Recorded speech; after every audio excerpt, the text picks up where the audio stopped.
All right, we're going to go ahead and call the meeting to order. This meeting has been properly posted and is in compliance with the open meeting law. Yes, it is. Please call roll.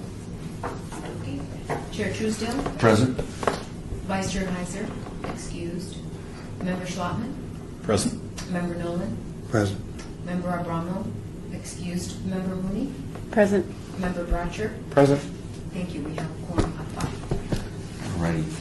This part of the agenda is for public comment on items that may be on the agenda. If anybody here wishes to speak, please come forward on matters which are on the agenda that we can respond to. Seeing no one, we'll go on to item 4, possible action, approval of the final minutes by reference to the regular meeting of June 18th, 2013. I know there were a couple of corrections, I think, that were being processed, but we're good with all of those. Yeah, I have so we one of can. those. Okay, so we can entertain a motion unless there's any other comments for approval of the minutes. I move to approve. Second. Okay, all those in favor? Aye. Opposed? Those minutes are approved. Now we go to item 5, ARC 51384, DDRC public hearing, applicant owner Dakar Enterprises LLC for possible action on a request for signage design review for an existing banquet facility with a waiver to allow no exposed neon animation or combination of these on the proposed 58 square foot wall sign where at least 75% of the signage surface area is required to contain such illumination and or animation at 1201 South Las Vegas Boulevard, Suite 110. Before we go forward, there are other items related to this banquet hall that came before planning at the last meeting.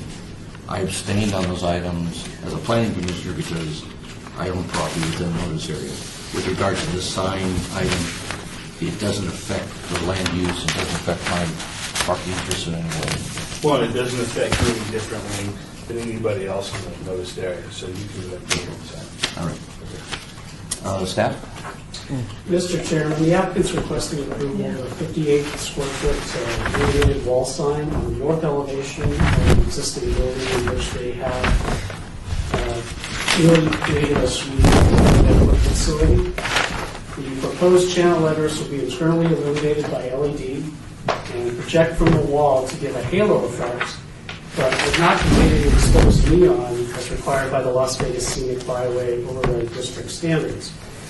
Since there's no hardship relating to the property itself for providing the required neon, for not requiring the provided neon, staff can't support the waiver and therefore recommends denial of the request with conditions if approved. Okay, I'll discuss it first. Name Essentially, and address. Jim Thompson, 1901 Road.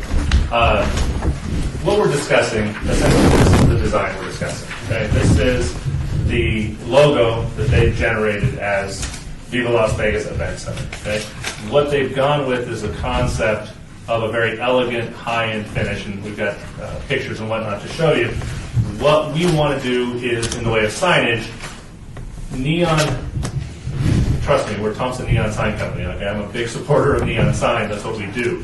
But in this case, we're designing around the view that he's doing, which is a very elegant, high-end finish. So, essentially, this is an example of a metal letter of a reverse band nature. This letter would stand here, would have the neon or LEDs inside. It would stand off of the building 1.5 inches, and the illumination would glow and illuminate the background. It's a very dressy look. We do it with doctors' offices and professional offices and things like that because it's not a high impact effect, but it's a very dressy and elegant look, which is in keeping with the look that he's going with. So I wanted to describe the specifics of what we're trying to ask for. The logo, just to be clear, this would be a combination of both. This can would be a metal face. We would cut out the white lettering so it would illuminate through as well as halo illuminate the wall.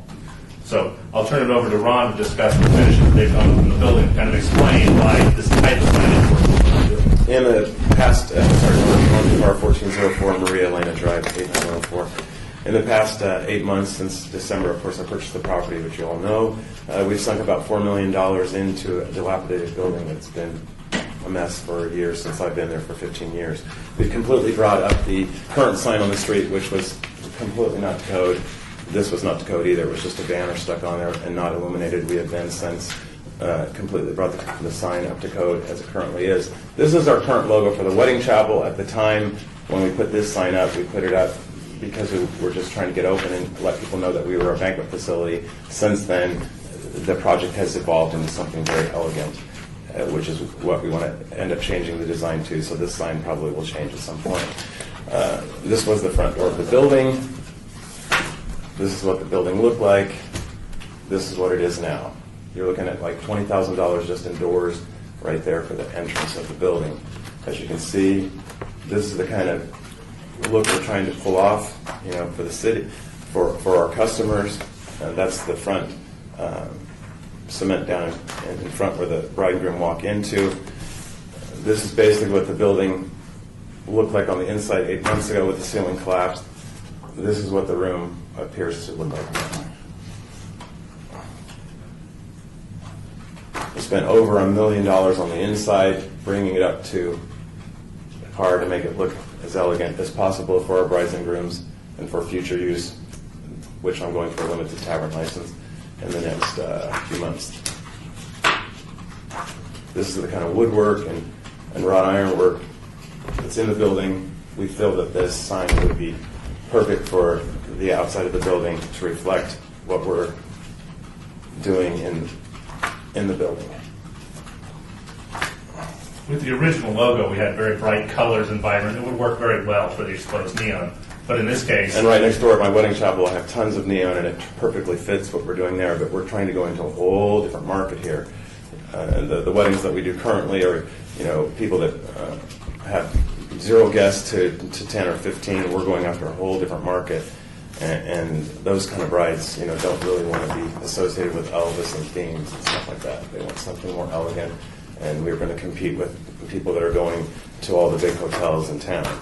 So we need something that will, kind of go with that look. So if you guys would consider it, I would greatly appreciate it. I mean, we are using neon, it's just not exposed. This was advertised at public hearing. Anybody here wish to speak on this item? Seeing none, we'll go the members. Any comments or I have one question, Chairman. Mr. Could Bradford? someone point out on the site plan where this wall sign is located? I believe it's on the north elevation, but my site plan does not indicate where exactly. I can I show you. estimated it, but So this would be facing north. This is their main entry, so it'd be just to the right of their main In entry. between the OCHA about- property. could you point Two-thirds of out? the way down the building on the side. Someone point it out on his site plan. Yeah, no problem. Circle next to Sure. Can I ask about the other one? I just wondered. It's basically facing the side of Rosaire Bridal and the orange house. Yeah. It's on the We north elevation. came to that to do exposed neon for the adult superstore too, so. That one, very appropriate to have exposed neon. Thank you. This one, we feel not. Okay, that's what I thought it was. I probably haven't- So it's really not facing Las Vegas Boulevard, it's really on the side street. Facing Park Paseo. Yes. Oh. I guess my comment would be that it is on the north elevation of the building. Anyone traveling northbound on Las Vegas Boulevard wouldn't see the sign anyway, so half of the people on the scenic byway won't see the sign. Those coming south, maybe those in the left lane would see it. It's across the divider, which is landscaped. It's really not oriented to Las Vegas Boulevard. I mean, it's really not a Las Vegas Boulevard sign. It's more of an entry It's sign. more of for their business. Just of basically the for side people, street. when they come into the parking lot, they know that they're not going into OCHA, because I've had several people walk into it thinking it was OCHA. It's really a destination on Park Paseo, and this should be in keeping with that, is what we did. Those are my questions, Chairman. Any other comments? I agree with you. It is facing the side street, even though it's a Las Vegas Boulevard address. I mean, it would be similar to something that you'd see at Lowry's Prime Rib or Ruth Chris's, something more elegant. I can see a bride and groom standing there, next to the tree and the sconces and the door, taking pictures and having it look elegant in the background versus something blaring at them. If there are no other comments, let's entertain a motion. Chairman, I'd make a motion for approval subject to staff conditions. Anybody? I'll second that motion based on the fact that it's not fronting on Fremont Street and it's on the north side of the building. There is a motion for approval. Any other comments? Please cast your vote. Anybody, all in favor, say aye. Aye.